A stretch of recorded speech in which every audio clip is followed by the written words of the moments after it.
a certain nun came to her superiors with 3 pennies, just 3 pennies, and a dream from God to build an orphanage in Calcutta. You know who I'm talking about.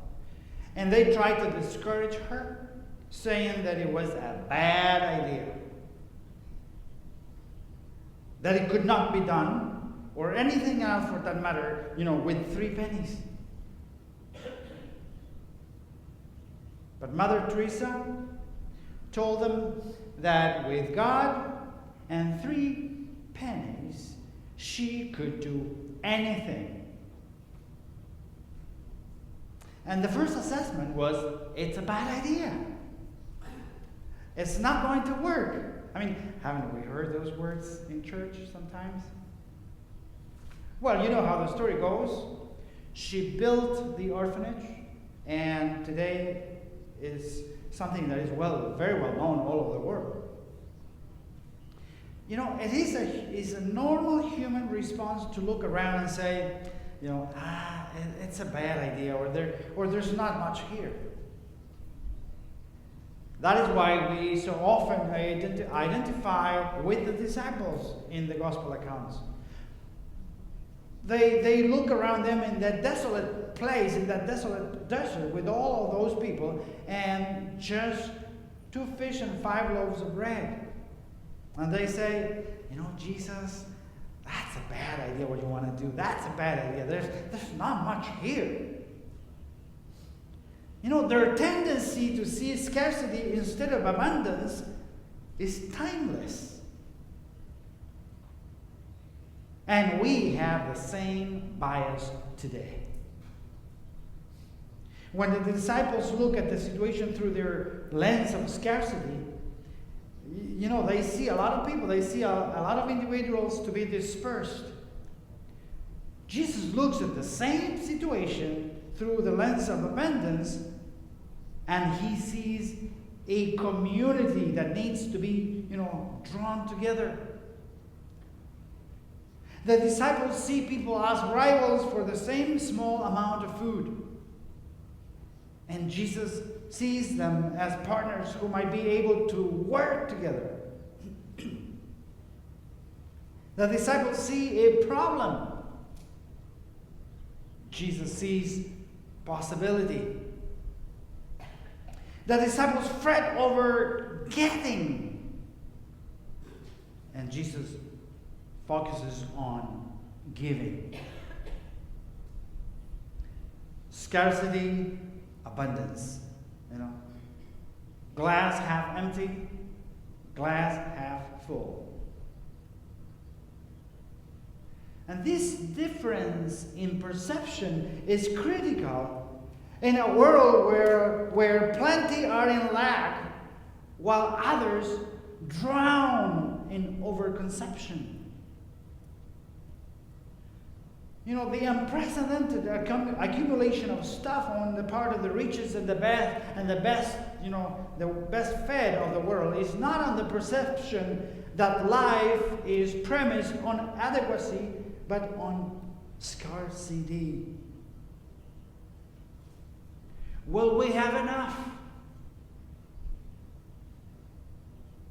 We all ask that question. Will we have enough? For our lives, for our house, for our college. This is the question over which a consumption-driven society tends to obsess. Will we have enough? And unfortunately, one of the side effects of premising life this way is chronic anxiety. To say nothing of habitual greed and stinginess. Jesus said to his disciples, give them, you guys, you give them food yourselves. And they protested. You must be joking, Jesus.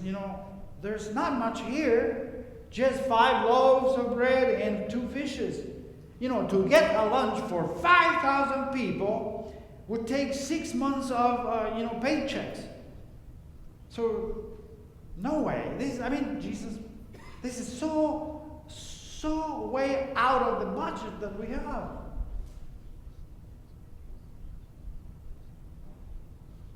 The what can we do with our so little is a cry that might be the response of the parents worried about their children. Children today have so many peers who exert so much pressure.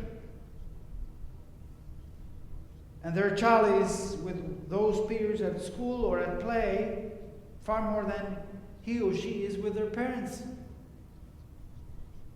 And in their young lives, there are so many influences, so much rude and crude talk, so much violent action on TV, in the movies, so much drug abuse and many temptations to face.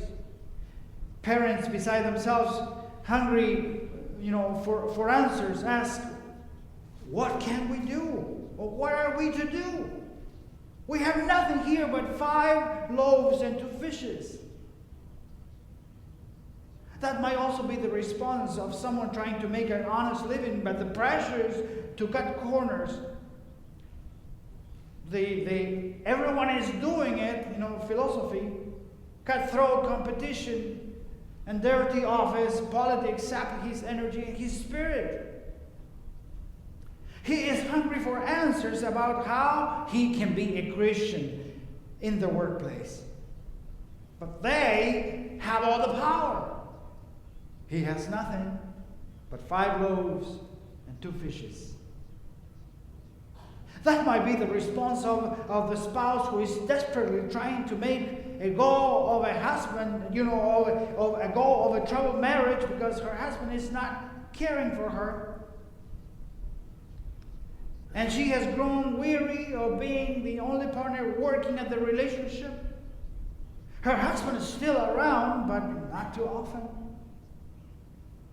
And when he's home, his mind is clearly somewhere else. And hungry for a rekindling of passion for companionship, she is left sadly saying, there is nothing here in this marriage but 5 loaves and 2 fishes. We have nothing here but 5 loaves and 2 fishes, is the response of the disciples when 5,000 people followed Jesus into the desert. You see, when life gets the best of us, perhaps it is often because we focus too much on how little we can do and too little on how much Christ can do. Because God can use the little we have and make it grow. And Jesus said to them, bring them to me. He looked up to heaven and blessed and broke the loaves and gave them to his disciples, and disciples gave them to the crowds. And Jesus says to us today, bring them to me. Bring them to me. Your skill, your weaknesses, your dreams, your strength, your fears, your burdens, your challenges, your children and their futures, what little you have, bring them to me, and I will make you adequate for the task at hand. That, my friends, is called compassion.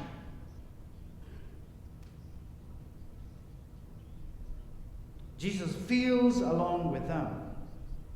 That is what sets Jesus apart. And that is probably the best part of this story. Not about the miracle. God can do everything, but to be moved to compassion. When he wanted to be alone mourning the loss of John the Baptist, he is moved to compassion. That is what sets Jesus apart. apart from the gods of the Greeks and Romans. Because in the first century, the gods of the ancient philosophers were notorious for using humans as playthings and for not siding, with the oppressed, the ordinary, the downtrodden, or the hungry. And yet, that's what happens here. As Jesus renews, embodies, and fulfills the consistent call of the God of Israel to be with the hungry and the oppressed and the downtrodden. Jesus has compassion. And it is this kind of compassion that draws the hurting, that draws the downtrodden. I am reminded of that old quip. People don't care how much you know until they know how much you care. Did you get that? People don't care how much you know until they know how much you care. Because compassion is the beginning of community. And community leads to action.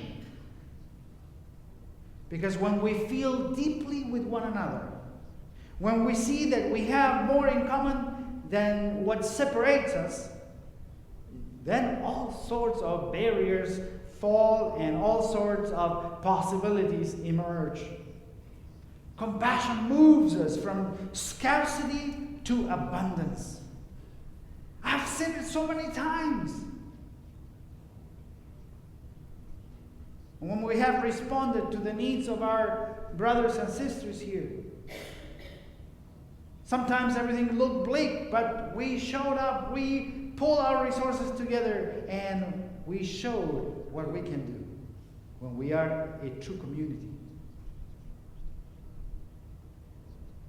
Jesus seats all the people together on the ground, thereby forming a community.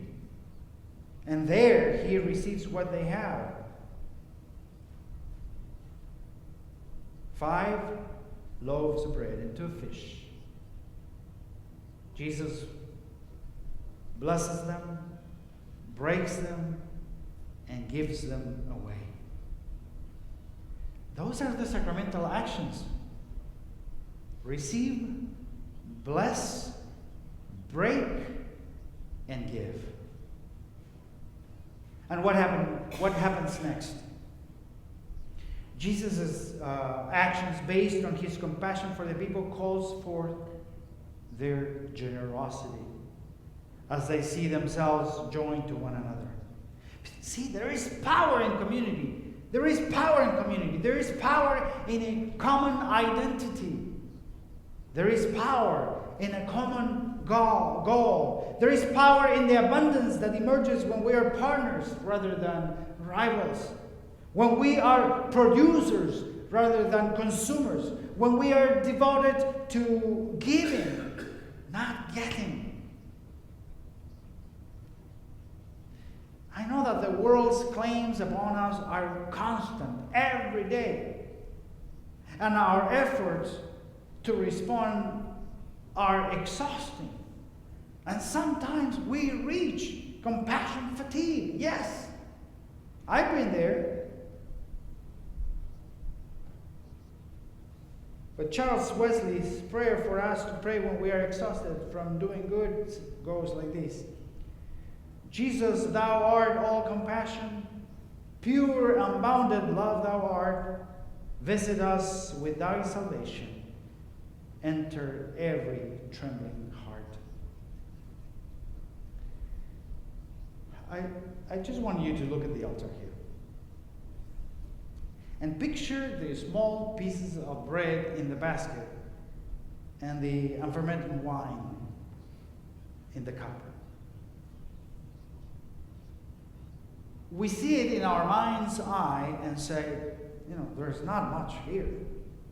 Indeed, there's not much here. Certainly not enough to fill us up. But then look around. Look around. It's okay to look at one another, yes? There's nothing impolite about it, But don't point or stare, please. But just look around. Most of us come to worship this morning alone or with one another, or two at the most, or three with our family. And we are a community in this hour.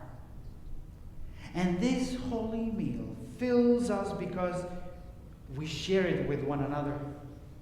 Fill as in fulfill, as in satisfy. The disciples, out of fear, can only see what is not there. And Jesus, with compassion, elicits from the people all that is there.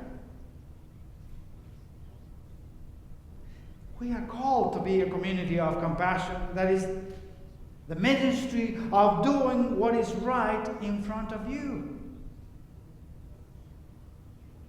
We are called to be a community of compassion, a community that calls forth the abundance with which God has blessed us all.